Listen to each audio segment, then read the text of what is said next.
Hi friends, welcome to Jasna's kitchen. അപ്പോൾ ഇന്ന് ഞാൻ ചെയ്യാൻ പോകുന്നത് ഒരു സാലഡ് തന്നെയാണ്. വളരെ ഈസി ആയിട്ട് നമുക്ക് ചെയ്യാൻ പറ്റുന്ന ഒരു സാലഡാണ്. പക്ഷെ നല്ല ടേസ്റ്റ് ആട്ടോ ഇത് കഴിക്കാൻ. നമുക്ക് ഗ്രീൻ ആപ്പിൾ പൊതുവേ കഴിക്കാൻ മടിയായിരിക്കും, കാരണം അതിന് ഭയങ്കര പുളിയായിരിക്കും. അപ്പോൾ അതുകൊണ്ട് തന്നെ എല്ലാവർക്കും ഗ്രീൻ ആപ്പിൾ കഴിക്കാൻ മടിയാണ്. പക്ഷേ നല്ല ഹെൽത്തി ആയിട്ടുള്ളതാണ് ഗ്രീൻ ആപ്പിൾ. അപ്പോൾ നമുക്ക് ഗ്രീൻ ആപ്പിൾ നല്ല അടിപൊളിയാക്കി ഒന്ന് കഴിച്ചാലോ. അപ്പോൾ അങ്ങനെയുള്ള റെസിപ്പിയാണ് ഞാൻ നിങ്ങളെ കാണിക്കാൻ പോകുന്നത്. അപ്പോൾ അതിന് മുൻപായിട്ട് എൻ്റെ ചാനൽ ആദ്യമായിട്ട് കാണുന്നവരാണെങ്കിൽ ഒന്ന് സബ്സ്ക്രൈബ് ചെയ്തേക്കണേ. അതോടൊപ്പമുള്ള ബെല്ലൈക്കൺ കൂടെ ക്ലിക്ക് ചെയ്താൽ ഞാനിടുന്ന വീഡിയോസിൻ്റെ എല്ലാം നോട്ടിഫിക്കേഷൻ നിങ്ങൾക്ക് പെട്ടെന്ന് തന്നെ കിട്ടുന്നതാണ്. അപ്പോൾ ഞാനിവിടെ എടുത്തത് ഒരു ഗ്രീൻ ആപ്പിളാണ്. ഇത് ഞാൻ റൗണ്ടിൽ കട്ട് ചെയ്ത് വെച്ചിട്ടുണ്ട്.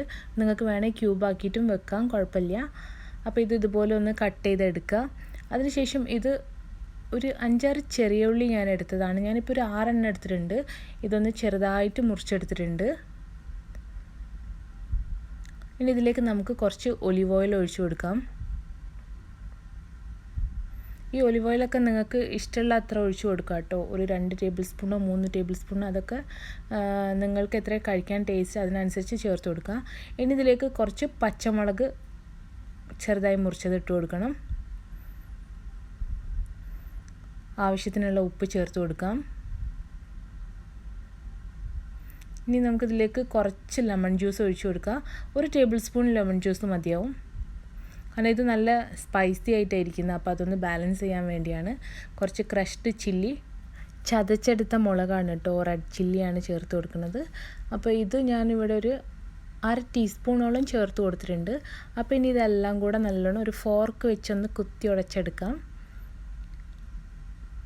നല്ല പോലെ ഒന്ന് മിക്സ് ചെയ്യുക. ഈ ഉപ്പും ഈ ഉള്ളിലേക്കും ഇതിലേക്കൊക്കെ ഒന്ന് പിടിക്കട്ടെ, ഉപ്പും പുളിയൊക്കെ. അതിന് ശേഷം നമുക്കിത് ഈ ആപ്പിളിലോട്ട് ഒഴിച്ചു കൊടുക്കണം. അപ്പോൾ ആപ്പിൾ ഇതുപോലെ ഒരു നമ്മൾ കഴിക്കുന്നതിന് ഒരു 5-10 മിനിറ്റ് മുന്നേ ഉണ്ടാക്കി വെച്ചാൽ ഈ ആപ്പിളിലേക്കൊക്കെ നന്നായിട്ട് പിടിച്ചോളും. അപ്പോൾ ഞാനിപ്പോൾ ഇതിന് മേലേക്ക് ഇത് ഒഴിച്ചു കൊടുത്തിട്ടുണ്ട്. ഇനി ഈ പീസുകളൊക്കെ ഒന്ന് മിക്സ് ചെയ്തെടുക്കുക.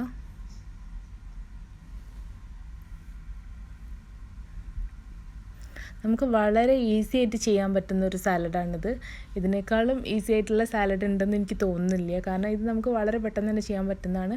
അത് മാത്രമല്ല ഇത് നല്ല കളർഫുള്ളാണ്. അപ്പോൾ നമുക്കിത് ഗസ്റ്റ് വരുന്ന സമയത്തൊക്കെ ഉണ്ടാക്കിയാൽ നല്ല കളർഫുള്ളായിട്ട് നമുക്കിത് പ്രസൻറ്റ് ചെയ്യാൻ പറ്റും.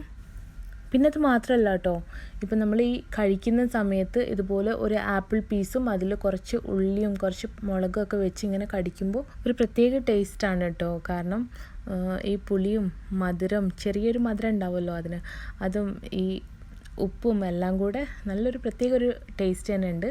അപ്പോൾ നിങ്ങൾ ഇതുവരെ ട്രൈ ചെയ്തിട്ടില്ലെങ്കിൽ ഇതുപോലെ ഒന്ന് ട്രൈ ചെയ്ത് നോക്കുക. ഇപ്പം ഗ്രീൻ ആപ്പിൾ ഇഷ്ടപ്പെടാത്തവർക്കും ഇഷ്ടപ്പെടും, അതുപോലത്തെ ഒരു ടേസ്റ്റാണ്. അപ്പോൾ നിങ്ങൾക്ക് ഇഷ്ടമായെങ്കിൽ ഇതൊന്ന് ട്രൈ ചെയ്ത് നോക്കുക കേട്ടോ. അതുപോലെ വീഡിയോക്ക് ലൈക്ക് ചെയ്യാനും കമൻറ്റ് ചെയ്യാനും ഷെയർ ചെയ്യാനും മറക്കരുത്. പിന്നെ നിങ്ങളുടെ അഭിപ്രായങ്ങൾ അത് കമൻറ്റ് ചെയ്യാനും മറക്കരുത് കേട്ടോ. പിന്നെ പുതിയൊരു വീഡിയോ ആയിട്ട് ഞാൻ വീണ്ടും വരുന്നതാണ്. അതുവരേക്കും bye bye. Thank you for watching Jasna's kitchen.